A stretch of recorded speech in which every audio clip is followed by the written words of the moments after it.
ખૂબ સ્પષ્ટતાપૂર્વક આપણે સમજીએ કે આ દેશ કેવા લોકોના હાથમાં છે અત્યારે. 1990 અને 91 વચ્ચે આવી આના કરતા પણ ભયંકર પરિસ્થિતિ દેશની હતી. પણ એ દેશના પ્રધાનમંત્રી હતા ચંદ્રશેખર અને કોંગ્રેસનું નેતૃત્વ હતું.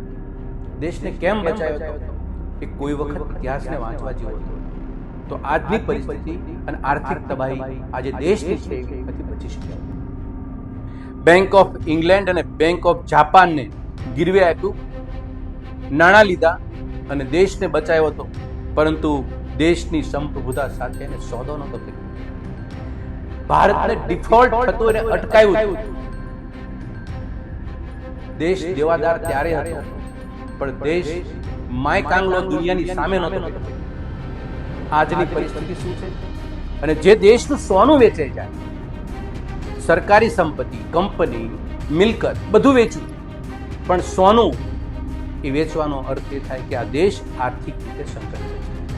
આ દેશની આર્થિક તબાહી આ દેશમાં મચી રહી છે. અર્થતંત્ર ખોખલું થઈ ગયું છે. આરબીઆઈ તળિયા ઝાટક છે. આ સિમ્પટમ્સ અને સંદેશાઓ દુનિયાના દેશની સામે ભારતીય જનતા પાર્ટીની મોદી સરકારે આપી દીધા. અને એનાથી આગળ કહું, જે 80 કરોડ બાકી રહ્યા એની થાળીમાં પોતાના કમાણીનું અન્ન આવે છે. એ અન્ન પડ્યું હશે તો પણ એની થાળી સુધી પહોંચશે નહીં. આ પરિસ્થિતિ પણ નિર્માણ કરવા માટે કોઈ લાંબા દિવસોની રાહ જોવાની જરૂર નહીં પડે. જો આજ ભાજપા સરકારનો મનસા અને એનો જે કાર્ય પદ્ધતિનો જે માહોલ જે આગળ આવી ગયો છે એ આ બતાવે છે. 100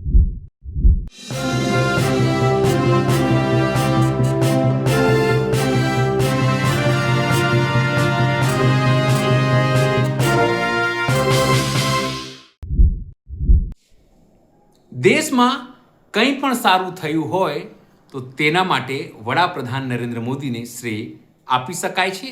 તેમના સમર્થકો, તેમના ભક્તો એમને જ શ્રેય આપે છે.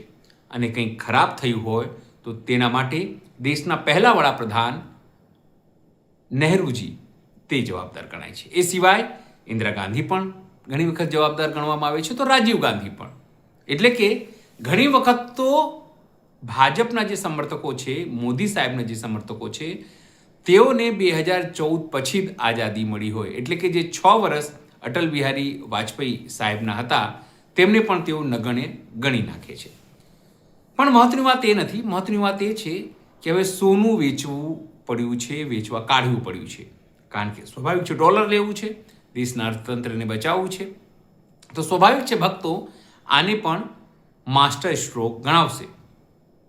પણ આ માસ્ટર સ્ટ્રોક છે એક મોટો સવાલ છે. કારણ કે ડોલરની સામે રૂપિયો તળિયે જવું, પેટ્રોલ ડીઝલ મોંઘી થવું, આ તમામ વસ્તુઓ.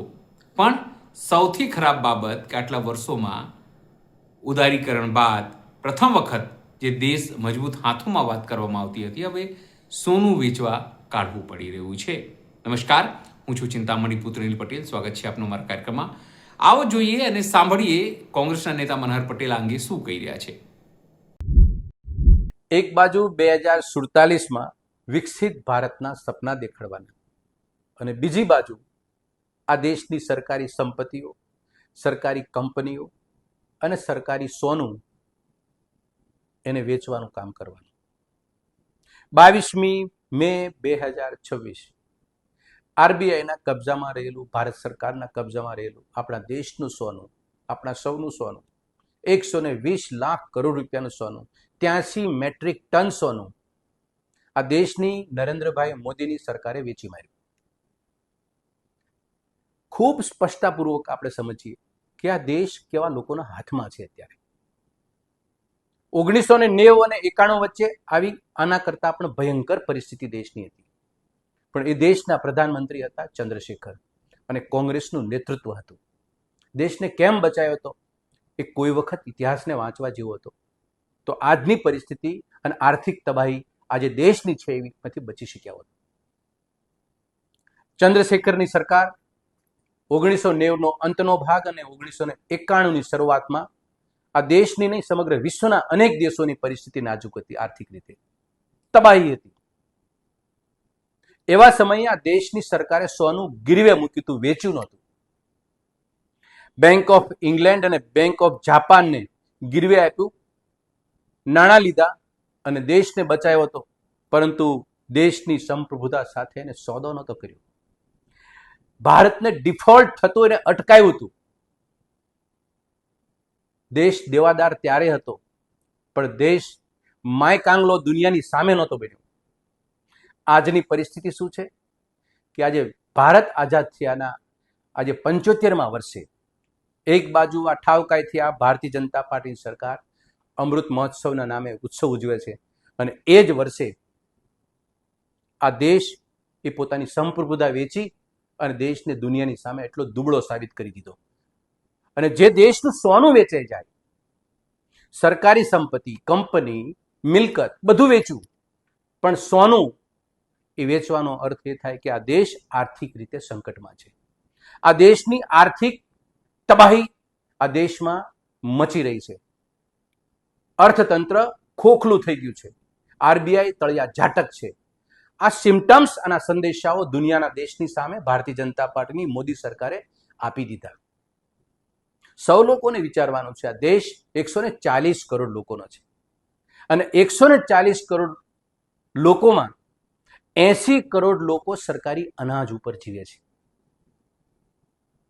આ 80 કરોડ લોકોને અનાજ આવનારા દિવસોમાં એની થાળીમાં મળશે કે નહીં મળે, એના સવાલ અને પ્રશ્નાર્થ આજે નરેન્દ્ર મોદીની સરકારે ઊભા કરી દીધા છે. અને એનાથી આગળ કહું, જે 80 કરોડ બાકી રહ્યા એની થાળીમાં પોતાના કમાણીનું અન્ન આવે છે, એ અન્ન પડ્યું હશે તો પણ એની થાળી સુધી પહોંચશે નહીં. આ પરિસ્થિતિ પણ નિર્માણ થવા માટે કોઈ લાંબા દિવસોની રાહ જોવાની જરૂર નહીં પડે. જો આ જ રીતે ભાજપા સરકારનો મનસા અને એનો જે કાર્ય પદ્ધતિનો જે માહોલ જે આગળ વધી રહ્યો છે એ આ બતાવે છે.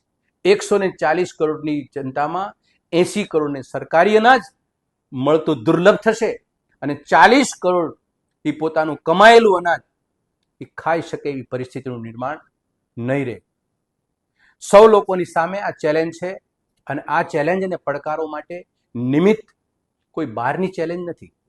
આ સ્વયંભૂ ભારતીય જનતા પાર્ટીએ ઉદ્ભવેલી આપેલી આપણને સૌને ગુમરાહ કરીને આ ચેલેન્જ છે. આપણા ઘરમાં સામાન્ય રીતે આપણા ઘરમાં કે આપણા પરિવાર વચ્ચે કે આપણા સમાજમાં જોઈએ છે કે જે માણસ પોતાની સંપત્તિ વેચે ત્યાં સુધી તો બરાબર, પણ ઘરમાં પડેલું ઘરનું સોનું વેચી નાખે એટલે એના આર્થિક પરિસ્થિતિનો અંદાજ બધાને આવી જાય છે.